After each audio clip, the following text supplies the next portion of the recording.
Assalamualaikum warahmatullahi wabarakatuh. Salam sejahtera untuk kita semua.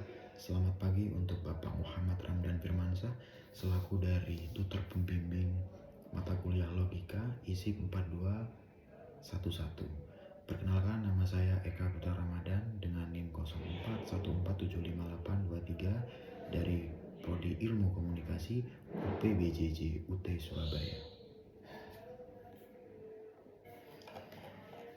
Di sini saya akan sedikit menjelaskan 3 term dan memberikan contohnya. Yang pertama adalah term konkret dan abstrak. Term konkret ini merujuk pada satu objek atau individu yang sifatnya itu bisa kita rasakan secara langsung. Sebagai contoh seperti buku, laptop, ataupun smartphone.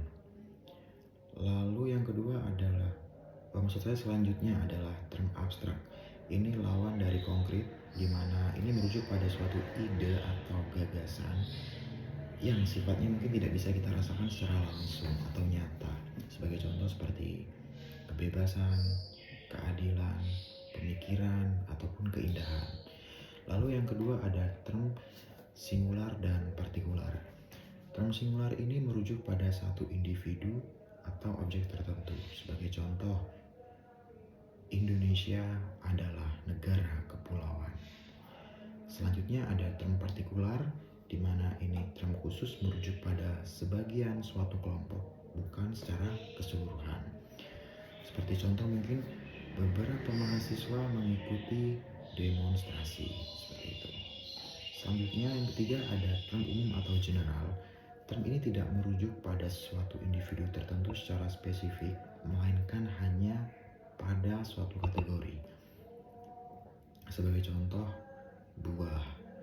Kategori buah banyak sekali, ada apel, mangga, dan lain-lain. Begitu pula juga dengan kategori mobil ataupun mungkin hewan, seperti itu.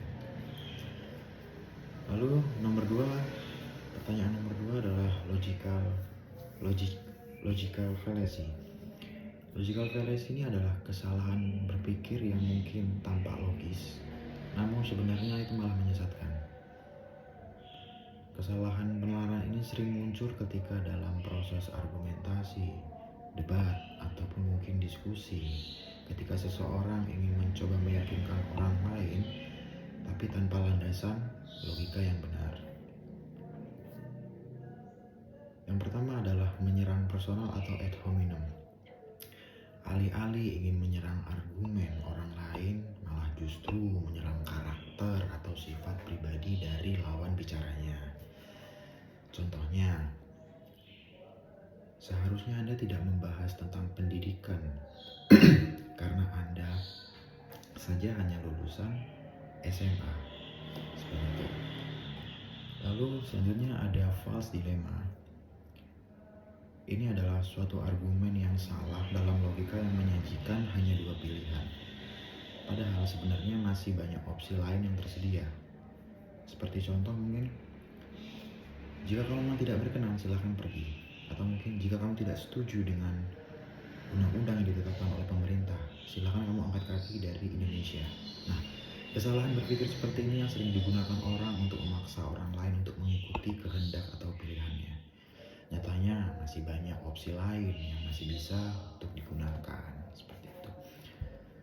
Lalu cara untuk menghindari logical fallacy, yang pertama,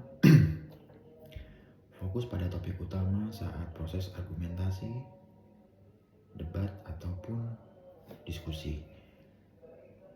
Fokus pada topik utama, bukan menyerang pribadinya. Yang kedua adalah berpikir kritis dan terbuka terhadap sudut pandang. Yang ketiga adalah mencari bukti yang cukup relevan untuk mendukung argumentasi. Dan yang terakhir adalah melatih kemampuan berpikir secara logis dan rasional dengan cara banyak membaca karya ilmiah atau mungkin mencoba berdiskusi secara sehat. Mungkin itu yang bisa saya sampaikan dalam tugas 1 ini. Terima kasih. Wassalamualaikum warahmatullahi wabarakatuh.